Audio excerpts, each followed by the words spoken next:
നമ്മുടെ രാജ്യത്തെ യുവാക്കളുടെ ഭാവിയേക്കാൾ വലുതായി ഒന്നുമില്ല. മാത്രമല്ല, പേപ്പർ ലീക്കുമായി ബന്ധപ്പെട്ട നടപടികളിൽ അതിവേഗം നടപടികൾ എടുക്കുന്നതിന് വേണ്ടിയിട്ട്, ശക്തമായ നടപടികൾ എടുക്കുന്നതിന് വേണ്ടി ഫാസ്റ്റ് ട്രാക്ക് കോടതികളിലേക്ക് ഈ കേസുകൾ എത്തിക്കാൻ വേണ്ടി തീരുമാനിച്ചിരിക്കുന്നു.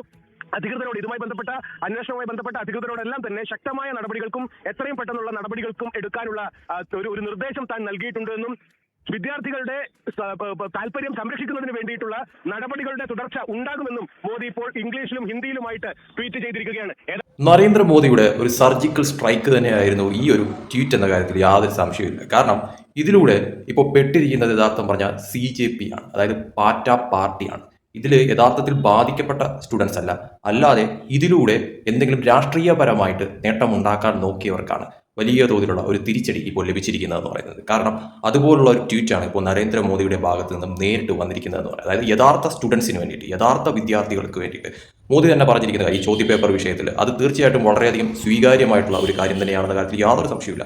അതോടൊപ്പം തന്നെ ഒട്ടും എക്സ്പെക്ട് ചെയ്യാത്ത മറ്റൊരു കാര്യം എന്ന് പറയുന്നത് ഫാസ്റ്റ് ട്രാക്ക് കോടതികൾ സ്ഥാപിക്കാനായിട്ട് ഇപ്പോൾ ഗവൺമെന്റ് തീരുമാനിച്ചിരിക്കുകയാണ് എന്ന ഒരു കാര്യം തന്നെയാണ്. അത് തീർച്ചയായിട്ടും ഏറ്റവും വലിയ ഒരു തീരുമാനം തന്നെയാണെന്ന കാര്യത്തിൽ യാതൊരു സംശയമില്ല. അതോടൊപ്പം തന്നെ മോദി ഇതിൽ അവസാനം പറഞ്ഞ ഒരു വരിയുണ്ട്, അതാണ് ഏറ്റവും കൗതുകമുണർത്തിയ ഒരു കാര്യം എന്ന് പറയുന്നത്. അതായത് നമ്മുടെ യുവാക്കളുടെ ഭാവി തകർക്കാൻ ശ്രമിക്കുന്നവരെ വെറുതെ വിടില്ല എന്നുള്ള ഒരു കാര്യം. അതിൽ പല അർത്ഥങ്ങളുണ്ട് എന്നുള്ളതാണ് യാഥാർത്ഥ്യമായിട്ടൊരു കാര്യം എന്ന് പറയുന്നത്. കാരണം ഇപ്പോൾ ഇതിൽ ബാധിക്കപ്പെട്ട ആ ഒരു ഇതും അതോടൊപ്പം തന്നെ മറ്റു ചില കാര്യങ്ങൾ, അതായത് ഈ ഒരു സമരത്തെ യുവാക്കളെ മുൻനിർത്തിക്കൊണ്ട് അത് പലതരത്തിലുമുള്ള അജണ്ടകൾ നടപ്പാക്കാൻ, അല്ലെങ്കിൽ അത് പല രീതിയിൽ രാഷ്ട്രീയം കലർത്താൻ നോക്കുന്നവർക്കും വേണ്ടിയിട്ടുള്ള ഒരു താക്കീത് കൂടിയാണ് ഈ അവസാനത്തെ വരി എന്നുള്ളത് എടുത്തു പറയേണ്ടത് അനിവാര്യമായിട്ടുള്ള കാര്യം തന്നെയാണ്. അതോടൊപ്പം തന്നെ CJPയുടെ സമരത്തിന് ഏകദേശം ഒരു തീരുമാനമായി എന്നുള്ളതാണ് യാഥാർത്ഥ്യം എന്ന് പറയുന്നത്. അതായത് അതിൻ്റെ എല്ലാ അർത്ഥത്തിലുമുള്ള അടിവേരിളകുന്ന തരത്തിലോട്ട് കാര്യങ്ങൾ ഇപ്പോൾ മാറിയിട്ടുണ്ട് എന്ന കാര്യത്തിൽ യാതൊരു സംശയമില്ല. കാരണം എന്ന് പറയുന്നത്, ഒന്ന്, നരേന്ദ്രമോദിയുടെ ഈ ഒരു ട്വീറ്റ് ഇത് വളരെ വലിയ തോതിലുള്ള ഒരു സ്വീകാര്യതയാണ് ഇപ്പോൾ കിട്ടിയിരിക്കുന്നത് എന്ന കാര്യത്തിൽ യാതൊരു സംശയമില്ല.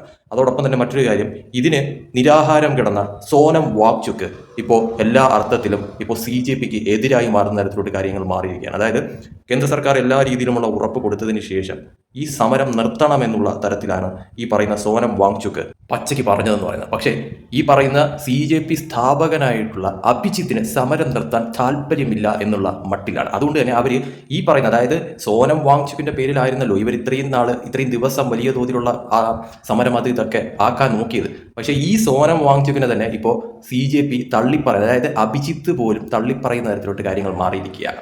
അതായത് നിരാഹാരം കിടന്ന സോനം വാങ്ചുക്കിനെ തിരിച്ച് സമരപന്തലിലേക്ക് വേണമെന്ന് പറഞ്ഞുകൊണ്ടിരുന്ന വ്യക്തികൾ ഇപ്പോൾ സോനം വാങ്ചുക്കിനെ തള്ളിപ്പറയുന്ന തരത്തിലോട്ട് കാര്യങ്ങൾ മാറി. കാരണം എന്താണ്? സോനം വാങ്ചുക്ക് സമരം നിർത്തണമെന്ന് പറയുന്ന തരത്തിലോട്ട് കാര്യങ്ങൾ മാറി. അതോടൊപ്പം തന്നെ കേന്ദ്ര സർക്കാരിന്റെ നീക്കത്തിൽ തൃപ്തനാണ് എന്ന മട്ടിലുള്ള രീതിയിലോട്ടും സോനം വാങ്ചുക്ക് കാര്യങ്ങൾ മാറി. അപ്പോൾ അതുവരെ പൊക്കിപ്പിടിച്ചുകൊണ്ട് കിടന്ന സോനം വാങ്ചുക്ക് ഇപ്പോൾ CJPക്ക് വേണ്ടാതാവുന്ന തരത്തിലോട്ട് കാര്യങ്ങൾ മാറി. അതായത് ഈ പറയുന്ന CJP അഭിജിത്ത് അതോടൊപ്പം തന്നെ വിദ്യാർത്ഥി സമരം എന്ന് പറഞ്ഞുകൊണ്ട് അതിനിടയിൽ പലതരത്തിലുമുള്ള കാര്യങ്ങൾ നടത്താനായി നോക്കിയ ചിലരുടെയൊക്കെ തന്നെ ഉദ്ദേശം നടക്കത്തില്ല എന്ന് ബോധ്യമായതോടുകൂടി തന്നെ സോനം വാങ്ചുക്ക് ഇപ്പോൾ അവർക്ക് വേണ്ടാതാവുന്ന തരത്തിലോട്ട് കാര്യങ്ങൾ മാറി. അതായത് സോനം വാങ്ചുക്ക് ഈ പറയുന്ന CJPക്ക് ആണിയടിക്കുന്ന തരത്തിലോട്ട് കാര്യങ്ങൾ മാറുകയും ഇപ്പോൾ അവസാനം നരേന്ദ്രമോദിയുടെ ഈ ഒരു ട്വീറ്റും കൂടെ ആയപ്പോഴത്തേക്കും എല്ലാ രീതിയിലും സമ്പൂർണ്ണമായി CJPക്ക് 16ന്റെ പണി, അല്ലെങ്കിൽ അഭിജിത്തിന് 16ന്റെ പണി കിട്ടുന്ന തരത്തിലോട്ട് കാര്യങ്ങൾ മാറി എന്നുള്ളതാണ് ഇതിൽ നിന്ന് മനസ്സിലാക്കേണ്ട കാര്യം എന്ന് പറയുന്നത്. അത് ഇതിൽ ബാധിച്ച യഥാർത്ഥ വിദ്യാർത്ഥികൾക്ക് വേണ്ട വിധത്തിലുള്ള പിന്തുണ സർക്കാരിന്റെ ഭാഗത്ത് നിന്ന് ലഭിക്കണമെന്ന കാര്യത്തിൽ സംശയമില്ല. പക്ഷേ അതിനിടയിൽ കൂടി പലതരത്തിലുമുള്ള അജണ്ടകൾ നടത്താനായിട്ട് കയറി പറ്റിയിരിക്കുന്നവർ, അതായത് ഇതൊരു രാഷ്ട്രീയവൽക്കരിച്ചുകൊണ്ട് വേറൊരു തലത്തിലേക്ക് എത്തിക്കാനായിട്ടും ഇന്ത്യയിൽ പല രീതിയിലുമുള്ള കലാപമുണ്ടാക്കാനായിട്ട് ശ്രമിക്കുന്നവരുണ്ടെങ്കിൽ അവർക്കുള്ള 16ന്റെ പണിയാണ് ഇപ്പോൾ ഈ പറയുന്ന തോതിൽ നരേന്ദ്രമോദിയുടെ ഈ ഒരു ട്വീറ്റിൽ ലഭിച്ചതും അതോടൊപ്പം തന്നെ സോനം വാങ്ചുക്കിന്റെ ഈ ഒരു പിന്മാറ്റത്തിൽ നിന്നും ഉണ്ടായ കാര്യമെന്ന് പറയുന്നത്. എന്നാൽ ഈ സമരത്തിന്റെ വീര്യം എല്ലാ അർത്ഥത്തിലും കെട്ടുത്തുന്ന തരത്തിലായിരുന്നു ഇപ്പോഴത്തെ ഈ ഒരു നീക്കം എന്ന് പറയുന്നത്. അത് കേന്ദ്ര സർക്കാരിന്റെ ഭാഗത്തു നിന്നും അതോടൊപ്പം തന്നെ സോനം വാങ്ചുക്കിന്റെ ഭാഗത്തു നിന്നും ഉണ്ടായ ഈ ഒരു കാര്യമെന്ന് പറയുന്നത്. യഥാർത്ഥത്തിൽ ഇത് മനസ്സിലാക്കേണ്ട ഒരു കാര്യമെന്ന് പറയുന്നത്, കേന്ദ്ര സർക്കാർ ഇതിന് കൃത്യമായിട്ടുള്ള നടപടികൾ ഇതിനോടകം തന്നെ എടുത്തു കഴിഞ്ഞിരിക്കുന്നു എന്നുള്ളതാണ് യാഥാർത്ഥ്യം. അത് ഇപ്പോഴും നരേന്ദ്രമോദി തന്നെ നേരിട്ട് ഈ ഒരു കാര്യത്തിൽ ഇടപെടുന്ന തരത്തിലോട്ട് കാര്യങ്ങൾ മാറുകയും ചെയ്തു. പക്ഷേ ഈ പറയുന്ന CJPക്ക് അല്ലെങ്കിൽ ഈ പറയുന്ന അഭിജിത്തിന് അതൊന്നും തന്നെ ദഹിക്കുന്നില്ല എന്നുള്ളതാണ് യാഥാർത്ഥ്യം എന്ന് പറയുന്നത്. കാരണം എഡ്യൂക്കേഷൻ മിനിസ്റ്റർ രാജിവെക്കണം എന്നുള്ള തരത്തിലാണ് ഇപ്പോഴും പറയുന്നത്. ഒരു കാര്യം അങ്ങോട്ട് ചോദിക്കട്ടെ, ഇതിനു മുന്നും ഇതുപോലെ പേപ്പർ ചോർച്ചകൾ അതോടൊപ്പം തന്നെ വേറെ പല പ്രശ്നങ്ങളും ഈ ഒരു വിഷയത്തിൽ ഉണ്ടായിട്ടുണ്ടായിരുന്നു. അപ്പോഴൊക്കെ തന്നെ കോൺഗ്രസ് ഭരിച്ചുകൊണ്ടിരുന്നപ്പോഴും ഈ പറയുന്ന എഡ്യൂക്കേഷൻ മിനിസ്റ്റർ രാജിവെച്ച് പോകുന്ന തരത്തിലോട്ട് കാര്യങ്ങൾ മാറിയിട്ടുണ്ടോ? അപ്പോഴൊക്കെ എന്തുകൊണ്ടാണ് സമരമുണ്ടാവാതിരുന്നത്, പ്രതിഷേധമുണ്ടാവാതിരുന്നത്? ഇപ്പോൾ സമരത്തിന് പിന്തുണയുമായിട്ട് വരുന്ന രാഹുൽ ഗാന്ധി അന്ന് എന്ത് തീരുമാനമാണ് എടുത്തത്? വിദ്യാർത്ഥികളുടെ ഭാവിയാണോ പ്രധാനം? അവർക്ക് വേണ്ടിയിട്ടുള്ള അനുകൂല നടപടികളാണോ പ്രധാനം? യഥാർത്ഥ വിദ്യാർത്ഥികൾക്ക് വേണ്ടിയിട്ടുള്ള, അതല്ല ഇതിലൂടെ അജണ്ടകൾ നടത്തിയെടുക്കാനുള്ള വെപ്രാളം പൊളിഞ്ഞതിന്റെ രോദനമാണോ?